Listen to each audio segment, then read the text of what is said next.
ये आप देख रहे हैं आइस क्यूब कैसे आपस में बॉन्ड बना करके एक बड़ा सा आइस क्यूब बना लिया है। अब इस थ्रेड में देख रहे हैं कि ये कैसे आपस में बॉन्ड बना करके एक बड़ा सा आइस क्यूब बनाया है। तो आज हम आपको प्रैक्टिकली बताएंगे किस तरह से पानी के अणु, किस तरह से वाटर मॉलिक्यूल आपस में बॉन्ड बना करके एक आइस का फॉर्मेशन करते हैं। तो ये तो आप देख लिए हैं, इसको मैं आपको बना करके दिखाऊंगी। तब तक मैं इसको यहीं पे रखती हूँ। ये आप सब जानते हैं कि ये पानी है। तो पानी का फॉर्मूला क्या होता है? हम सब जानते हैं पानी का फॉर्मूला होता है H2O, जिसमें क्या होता है, एक O रहता है और उसके साथ दो हाइड्रोजन एटम रहते हैं। एक O एटम, ऑक्सीजन एटम और दो हाइड्रोजन एटम, दोनों के बीच में 109.2 डिग्री का एंगल होता है।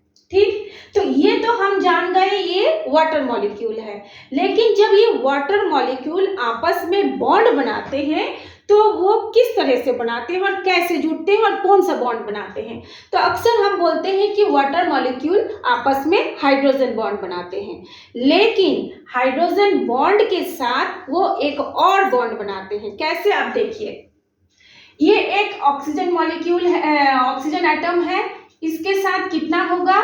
ये दो हाइड्रोजन, ये एक हाइड्रोजन और ये एक हाइड्रोजन। हम लोग अभी इसको नहीं देखते हैं। एक ऑक्सीजन एटम है, इसके साथ दो हाइड्रोजन एटम है, इनके बीच में जो एंगल बनता है 109.2 डिग्री का एंगल बनता है। ठीक, ये एक वाटर मॉलिक्यूल हो गया। दूसरा वाटर मॉलिक्यूल, ये देखिए, ये ऑक्सीजन है और दो हाइड्रोजन है। मतलब एक ऑक्सीजन दो हाइड्रोजन के साथ कौन से बॉन्ड बनाते हैं? हाइड्रोजन बॉन्ड बनाते हैं।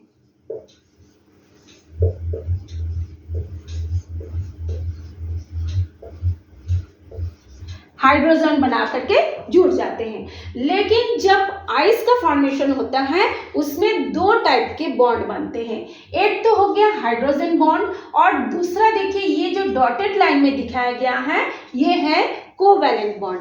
यानी एक ऑक्सीजन एटम चार हाइड्रोजन एटम के साथ जुड़ा रहता है, जिसमें से दो हाइड्रोजन बॉन्ड होता है और ये वाला जो दो है वो कोवैलेंट बॉन्ड होता है। जैसे देखिए, ये ऑक्सीजन एटम है, ये चार हाइड्रोजन एटम से जुड़ा है। ये 1 ये हो गया 2, ये हो गया 3 और ये हो गया 4। ये 4 हाइड्रोजन एटम से ऐड हुआ है, जिसमें से ये वाला और ये वाला हाइड्रोजन बॉन्ड है और ये जो डॉटेड लाइन है वो है कोवैलेंट बॉन्ड।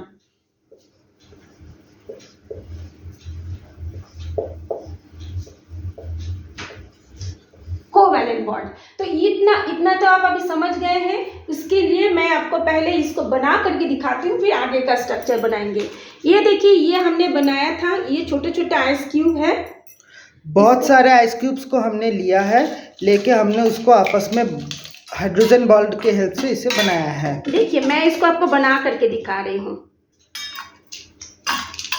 ये देखिए, ये छोटे छोटे आइस क्यूब है। ये आपके घरों में भी होगा, आप चाहे तो आप खुद कर सकते हैं। अब इसको मैं आपस में रख रही हूँ, तो ये जो सिंगल है, ये सिंगल आपस में ऐड हो जाएगा। कुछ ही देर में ऐड हो जाएगा। आप इसको अभी तुरंत अपनी आंखों में देख पाएंगे। कुछ ही देर में ये आप लोग आपस में इसको ऐसे हम लोग रखेंगे तो ये जो छोटे छोटे पीसेस थे वो आपस में बॉन्ड बना करके एक बड़ा सा आइस क्यूब बनाएगा। कुछ ही देर में, आप ज़्यादा समय नहीं लगेगा।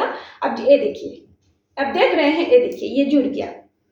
आपके सामने हम रखे थे छोटे छोटे आइस क्यूब। ये आप जितने ऐसे जिस भी सेट में डालेंगे, आप एक ग्लास में लेंगे, आप एक कोई भी कंटेनर में लेंगे, लेके इसको ऐसे, इसको थोड़ा सा पास में सटा के रखेंगे तो देखिए एक बड़ा सा आइस क्यूब बन गया। तो इसमें कौन सा बॉन्ड बना? एक तो है हाइड्रोजन बॉन्ड बना और दूसरा क्या बना? कोवैलेंट बॉन्ड बना।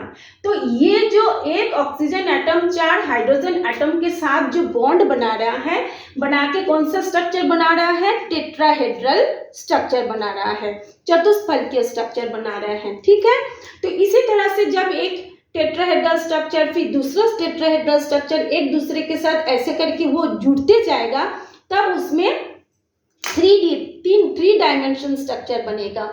जब वो 3 डायमेंशन स्ट्रक्चर बनेगा तब उसका शेप क्या हो जाएगा, क्रिस्टलीन हेक्सागोनल स्ट्रक्चर, यानी क्रिस्टलीय षटकोणीय संरचना बन जाएगा।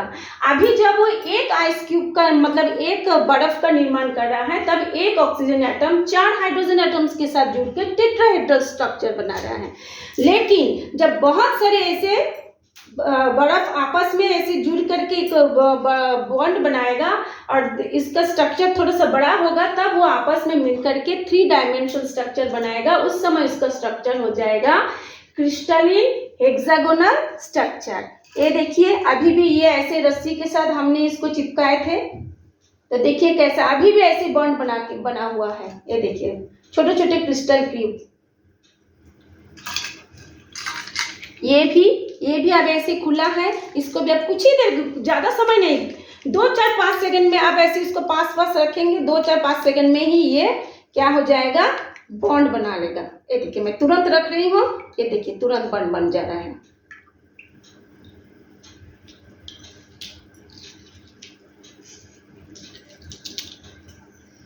आप इसको सबको अपने घरों में आइस निकाल करके कर सकते हैं। देखिए तुरंत जम गया, देख रहे हैं, ये देखिए ये बॉन्ड बना गया है ना, कितना मजेदार हाइड्रोजन बॉन्ड बन गया। तो इसमें कितना बॉन्ड बना, आप इसको कमेंट्स करके बताएंगे कि इसमें कितना बॉन्ड्स बना।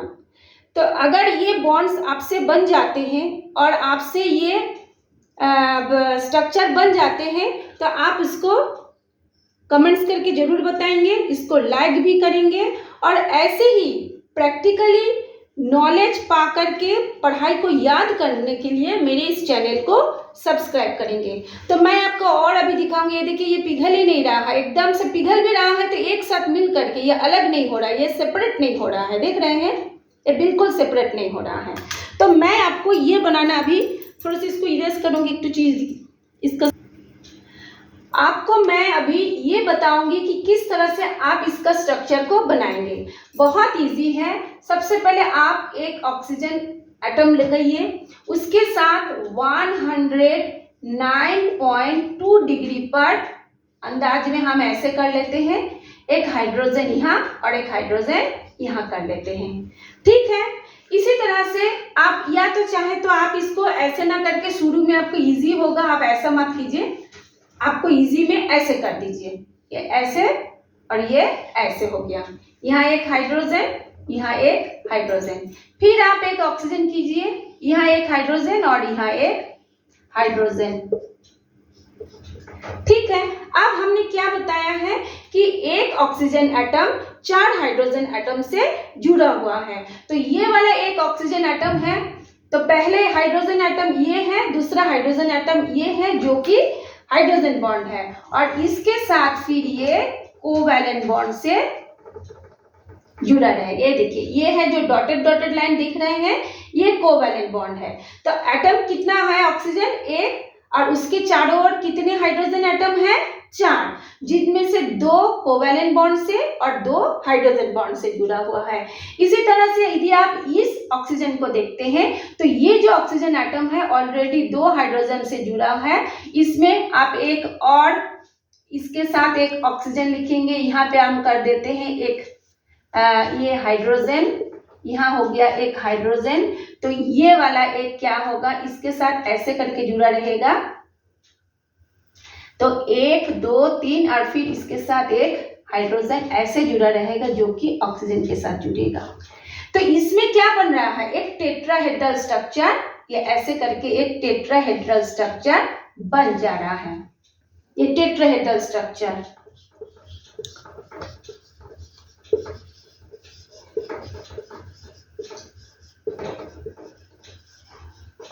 टेट्राहेड्रल स्ट्रक्चर बन रहा है। तो ये जो बर्फ होती है उसकी हार्डनेस कितनी होती है, 1.5। तो 1.5 का मतलब होता है यदि हम उसको अपने नेल से भी थोड़ा सा खरोचेंगे तो भी वो पिघल जाएगा। अब एक क्वेश्चन आता है, ये बर्फ का डेंसिटी कितना है और पानी की डेंसिटी कितना है। तो डेंसिटी का फॉर्मूला होता है D = m अपन v। तो v हो गया वॉल्यूम। तो बर्फ के अंदर ये जो जगह हो रहा है, ये क्या हो रहा है, खाली रहता है। ये जगह क्या है, खाली। तो इसका जो स्ट्रक्चर होगा ये क्या होगा, केज जैसा, केज जैसा। केज मतलब ये पिंजरा नुमा होता है, पिंजरा नुमा स्ट्रक्चर होता है, यानी ये खाली जगह होती है। तो जगह खाली होने के कारण उसका आयतन क्या होगा, बढ़ जाएगा। जैसे मान लीजिए कोई भी एक मॉलिक्यूल पास है तो उसकी आयतन क्या होगी, कम होगी, वो कम जगह को घेरेगा। लेकिन जब वो ये अणु दूर हो जाएगा तब वो क्या होता है, ज्यादा जगह को फैलेगा। तो जिस कारण ये क्या होता है, बर्फ क्या होता है, बहुत ज्यादा जगह को ले लेता है और उसकी डेंसिटी क्या हो जाती है, कम हो जाते हैं। क्योंकि किसी भी का यदि अणु का यदि वो फैलता है, आयतन बढ़ने पर उसकी डेंसिटी क्या हो जाती है, कम हो जाती है। आपको पता होगा आयतन बढ़ने से, वॉल्यूम बढ़ने से उसकी डेंसिटी कम हो जाती है। लेकिन जब यही एटम या यही मॉलिक्यूल जब पास में आते हैं, उसकी डेंसिटी क्या हो जाती है, बढ़ जाती है, यानी उसकी घनत्व बढ़ जाते हैं। डेंसिटी का मतलब क्या है, अणु का पास होना, वही उसकी डेंसिटी है। तो अणु दूर होगा तो उसकी डेंसिटी क्या हो जाएगी, बढ़ जाएगी या घट जाएगा। आयतन बढ़ने से घटती है और आयतन कम होने से बढ़ती है। तो हमेशा इसलिए देखेंगे बर्फ जो होता है वो हल्का होकर के पानी के ऊपर तैरते रहता है। और इसमें अब यही था हम लोगों का आज प्रैक्टिकली कि किस तरह से एक आइस का फॉर्मेशन होता है और उसमें कितने बॉन्ड बनते हैं। अक्सर हम बोलते हैं कि आइस में हाइड्रोजन बॉन्ड बनते हैं, लेकिन हाइड्रोजन बॉन्ड के साथ कोवैलेंट बॉन्ड भी बनते हैं। अब देखिए ये वाला, देखिए अभी भी हमारा ऐसे ही बना हुआ है। आप इसको जरूर प्रैक्टिकल करके मेरे को बताएंगे।